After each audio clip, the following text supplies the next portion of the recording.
will Ushuaia become if the Antarctic Treaty Protocol in the 2048 restricted tourism or its exploitation condition changes? This question motivated this research. So, the topic is about the Ushuaia roles in the Argentine Antarctic policy and the influence of capitalism in the city through Antarctic tourism during the 20th century. The objective of this research project is to analyze factors and actors that regulate Ushuaia's role in Argentine Antarctic policy and global Antarctic tourism. By a constructive approach, explains the different social, political, economic, and scientific transformations that Argentina has undergone in the 20th century, with a focus on the position taken by the Argentina in Antarctic policy and Ushuaia's role at each stage of the development of Argentina's Antarctic sectors.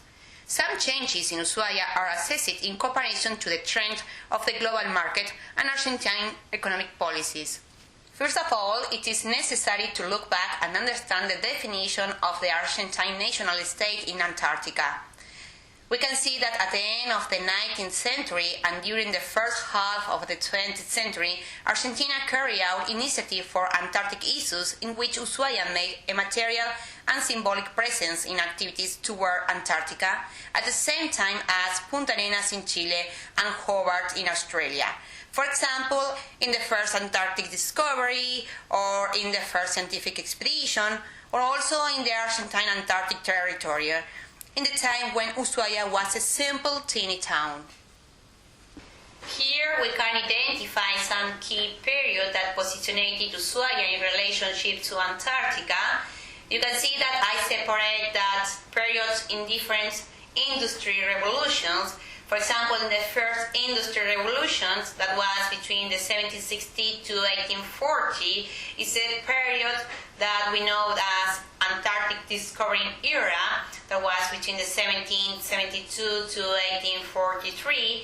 In those times, the Beagle Channel was discovered, but the importance in the second industrial revolution between the 1850s to 1914 is the period that we know in Antarctica as heroic era, in the years of 1876 to 1922.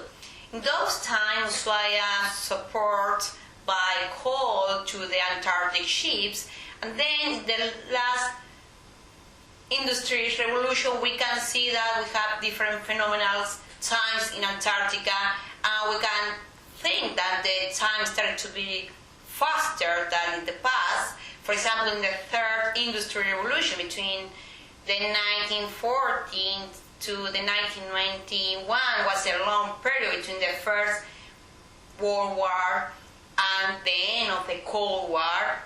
In Antarctica, we can identify different eras. For example, the mechanical era between 1928 to 1939. In the middle, we have the Antarctic territory claims between the 1939 to 1959. Fortunately, in 1959 we have the signing of the Antarctic Treaty, and then the pilot project as the system between 1961 to 1991. In those years, Ushuaia provides different logistical support to Antarctic ships. Also, in the period between 1939 to 1959, Ushuaia was a strategic area for the Argentinian army, and then in the period of the Antarctic Treaty system, Ushuaia developed the Antarctic tourism. As we know now, Ushuaia is an Antarctic gateway characterized by the Antarctic tourism, thanks for the Antarctic Treaty system. But this key period started to be defined by different questions. For example, we can think that although Ushuaia is considered to be one of the Antarctic gateway cities and is visited by more than 90% of Antarctic tourists, fulfilling Argentinian geopolitical economic ambitions and living up to the expectation of the commercial tour operators, being seen as an Antarctic city is not enough. Why? We can make some questions. For example, what is known about the economic, political, and social sector that allow the Ushuaia-Antarctica relationship? Could it be thought that the tourism market was the determining factor? Or how did the national and international geopolitical issues unfold in the Ushuaia-Antarctica territoriality? So we can see that the Ushuaia and Antarctic territory, they work together. So we can know that the Ushuaia's position grew up with the Antarctic territoriality, come hand in hand with the insertion of capitalism in Antarctica based on geopolitical strategies.